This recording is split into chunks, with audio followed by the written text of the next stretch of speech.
Ini si Daniel Mananta itu mengatakan bahwa patung salib itu ada jin kafirnya, meneruskan omongannya Ustadz Abdul Somad atau UAS. Pertanyaannya itu, salib itu di dunia itu jumlahnya miliatan ya. Nah, salib yang mana yang ada jin kafirnya? Dan ya taunya dari mana kalau itu salib itu ada jin kafirnya gitu. Dan salib yang mana gitu kan, tidak semua salib toh. Yang berikutnya lagi itu ya si Daniel Mananta itu apa dia mualaf apa enggak, dia juga enggak jelas bilang, dan itu juga enggak, itu bukan urusan kita, itu urusan si Daniel sendiri gitu.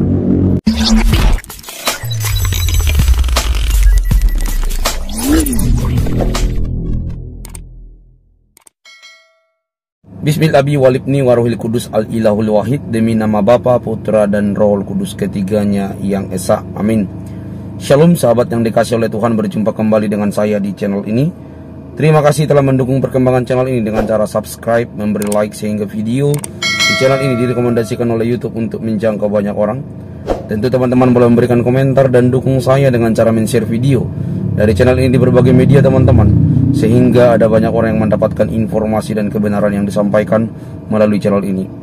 Sahabat yang dikasih oleh Tuhan, lagi-lagi kita akan mengupas berita yang begitu viral akhir-akhir ini dan habis digoreng oleh polemikus muslim dan dikritik habis oleh para apologet Kristen, pendeta, dan seluruh aktivis-aktivis yang berkaitan dengan kekristenan karena penafsiran yang keliru total yang dilaksanakan oleh seorang artis, dan kita sudah pasti tahu siapa namanya. Dan saya sudah berulang kali membahasnya, dan semoga teman-teman melihat fakta-fakta berikut.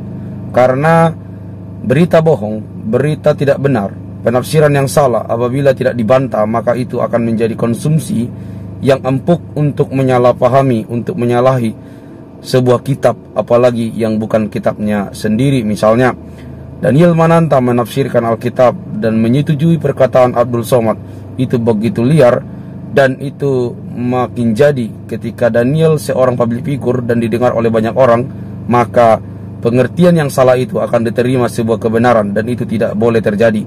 Karena Daniel menafsirkan Alkitab sesuka hatinya. Kali ini teman-teman ada dua video yang akan kita putar. Satu dari seorang Gus yang dari NU yang begitu luar biasa menerangkan bahwa Daniel ini merupakan seseorang kemungkinan ketersesatan dan beragama yang menyetujui apa yang dikatakan oleh Abdul Somad. Lalu nanti di akhir teman-teman kita akan melihat seorang suster langsung dari Katolik yang menjelaskan bahwa selama ini tidak ada yang namanya menyembah patung atau menyembah Bunda Maria atau yang berkaitan dengan patung. Ini dia teman-teman videonya, mari kita simak. Ini si Daniel Mananta itu mengatakan bahwa patung salib itu ada jin kafirnya, meneruskan omongannya Ustadz Abdul Somad atau UAS. Pertanyaannya itu, salib itu di dunia itu jumlahnya miliatan ya. Nah, salib yang mana yang ada jin kafirnya?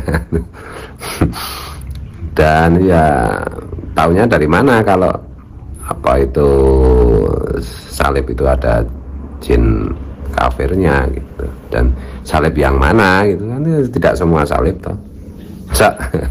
Yang berikutnya lagi itu ya si Daniel Mananta itu apa dia mualaf apa enggak, dia juga enggak jelas bilang, dan itu juga enggak, itu bukan urusan kita, itu urusan si Daniel sendiri gitu. Tapi di sini yang perlu digarisbawahi itu memang ini fenomena menarik gitu.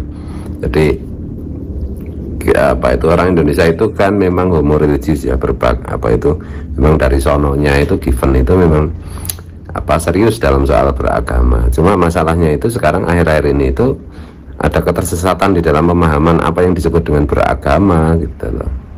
Jadi semua nabi, apalagi dalam tradisi Islam, agama samawi, agama langit, Yahudi, Nasrani, Islam, itu semua nabinya itu sebelum menjadi nabi itu menjadi orang baik, menjadi misalnya di dalam Islam itu Misalnya Nabi Muhammad SAW itu ketika pertama kali menerima wahyu itu, karena beliau baru pertama kali itu, beliau sempat ragu juga apakah itu malaikat Jibril, apakah wahyu dari Tuhan atau itu cuma dari setan, dari jin kafir gitu. Kemudian ketika menyampaikan itu pada istrinya Siti Khadijah itu radhiyallahu anha, beliau Siti Khadijah itu menjawab, tidak mungkin itu dari setan, dari jin, tidak mungkin Tuhan itu rela engkau dipermainkan oleh setan, oleh jin, karena engkau itu orang baik, orang yang selalu berbuat baik kepada sesama, orang yang selalu memberi makan kepada fakir miskin, orang yang selalu melindungi anak yatim, orang yang selalu berkehendak baik kepada sesama, menolong siapapun yang membutuhkan, berbuat baik kepada semua makhluk Tuhan. Nah itu. Dan juga Nabi Muhammad SAW sebelum menjadi Nabi itu terkenal sebagai, mendapat gelar sebagai Al-Amin, orang yang sangat-sangat jujur gitu. Orang yang sangat-sangat mulia berakhlak gitu. Bahkan Rasulullah SAW itu bersabda, aku ini diutus untuk liutami makarimal akhlak gitu. Bumistu liutami makarimal akhlak. Oke teman-teman yang dikasih oleh Tuhan, saya berikan kesempatan bagi teman-teman untuk boleh menuliskan komentar teman-teman ketika mendengarkan pendapat daripada Gus yang memberikan pendapat bahwa di zaman ini ada banyak yang mengalami ketersesatan dalam beragama dan menimbulkan kehebohan karena salah menafsirkan agama. Saya pikir logis apa yang disampaikan oleh seorang Gus ini. Kenapa? Karena dia menyoroti apa yang disampaikan oleh si Daniel Mananta yang menyetujui apa yang dimaksudkan oleh Abdul Somad. Selain daripada kesalahan berteologi, dan Daniel Mananta juga tidak belajar teologi dengan benar, lalu menafsirkan dengan salah, akhirnya menimbulkan kerisuhan di berbagai kalangan dan direspon banyak orang. Tentu dalam suatu kitab suci, siapapun dia, Islam, Kristen, atau siapapun itu, diwajibkan untuk belajar sebelum melaksanakan penafsiran. Kalau kamu tidak sekolah, kamu boleh belajar Alkitab, boleh-boleh saja, tapi kamu harus bertanya kepada orang yang berkompeten mengenai ayat tersebut supaya tidak terjadi kesalahpahaman yang menimbulkan hal yang tidak beres ketika didengar orang. Apalagi Daniel Mananta ini adalah seorang public figure yang banyak ditonton orang dan diikuti orang dan tergolong artis yang sukses. Lalu pernyataannya itu pernyataan yang keliru, yang menyalahi dan didengar oleh banyak orang, maka kita harus bantah. Dan Gus ini memberikan sebuah pendapat komentar yang sederhana. Ya, saya ambil kutipan sedikit saja karena intinya sama, bahwa ada perbedaan teologis, ya, perbedaan teologis, pendapat teologis yang disampaikan oleh si Daniel Mananta. Nah, jadi belajar dulu sebelum menafsirkan sesuatu. Nah, video kedua ini teman-teman, kita lihat dari suster yang memberikan jawaban terhadap apa yang disampaikan oleh Daniel Mananta yang juga seorang Katolik. Umat Kristen, umat Katolik khususnya, itu tidak menyembah atau mentuhankan patung, tetapi patung yang ada dalam gereja Katolik seperti patung Bunda Maria, Santo Yusuf, Yesus Kristus, kemudian ada patung-patung lain yang diciptakan ya, seperti orang-orang kudus lainnya, itu semata-mata diciptakan atau dibuat sebagai simbol.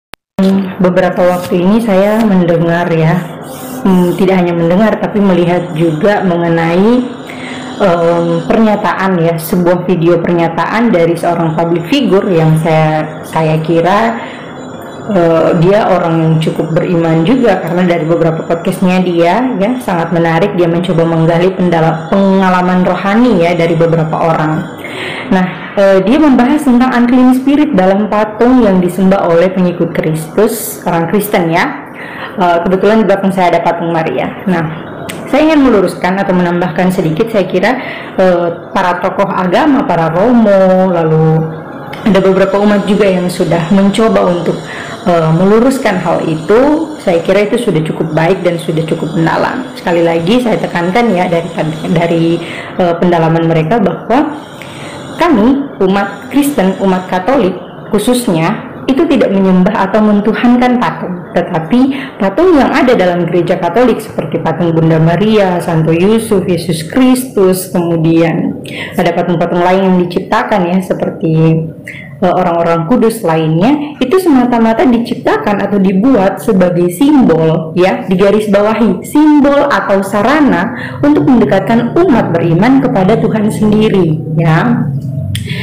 Lalu dari video Daniel Mananta ini kita dapat belajar satu hal. Sebagai seorang pengikut Kristus, kita belajar satu hal. Apa yang kita pelajari? Yang kita pelajari dari video itu adalah hendaknya kita membaca kitab suci tidak hanya sepenggal-sepenggal saja, tetapi bacalah satu perikop.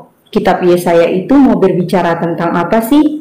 Dan kita juga harus tahu histori, sejarah tentang itu, kenapa itu ditulis ya. Sehingga kita juga tahu konteks dari kitab suci itu seperti apa. Jadi tidak sembarang menafsirkannya ya, apalagi main menafsirkan kemudian diupload kemana-mana.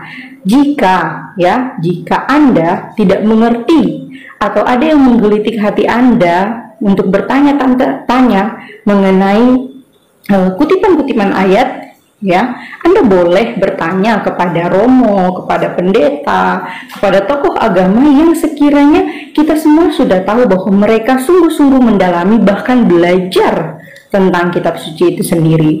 Jadi mari bijaksanalah dalam membaca kitab suci ya.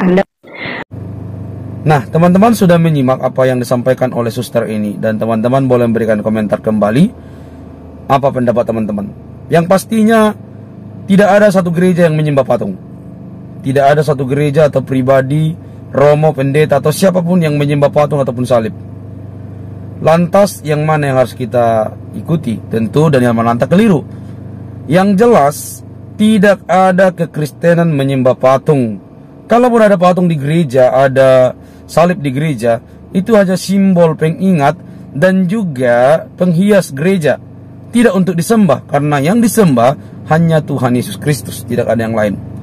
Nah, teman-teman boleh masuk Islam, boleh masuk ke gereja, lihatlah apakah menyembah patung, apakah menyembah patung yang ada di sana. Anda akan melihat bahwa kekristenan, Katolik, Protestan, siapapun tidak pernah menyembah salib dan juga tidak pernah menyembah patung.